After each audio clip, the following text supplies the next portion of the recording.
Senga xiyonat qilgan va seni tashlab ketgan odamdan o'ch olishning eng yaxshi yo'li yangi odam topish emas. Uni hamma joyda yomonlash ham emas.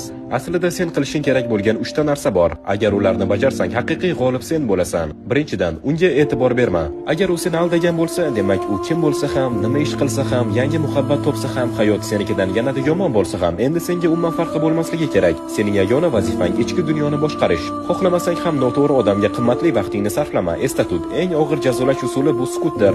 Eng nafis qasos esa bu beparvolik. Ikkinchidan, o'zingni tinchlantir. O'zingga har doim yaxshi ekanligingni eslatib tur. Seni qadrlamagan inson o'zini yo'qotdi. Agar uni sog'insang, o'zingdan so'ra, u senga chindan ham yaxshi munosabatda bo'lganmidi? Agar yo'q bo'lsa, unda o'sha tuyg'ularga yopishib olishning hojati yo'q. Sen muhim odamni yo'qotmading, balki noto'g'ri odamga vaqtingni behuda sarflab qo'ygansan xolos. Aslida esa qo'yib yubora olmay qiynalyapsan. Ular esa allaqachon davom etib ketgan bo'lishi mumkin. Uchinchidan, ular qaytib keladi deb o'ylashni bas qil. Bu fikrga yopishib olish seni zaif qilib ko'rsatadi. Bunaqada ular senga faqat past nazar bilan qarashadi. Ularning tuyg'ulari allaqachon sendan ketgan. Shuni qabul qil. Agar videoni shu yergacha tomosha qilgan bo'lsangiz, kommentariyada bitta 100 raqam emojisini qoldirib keting.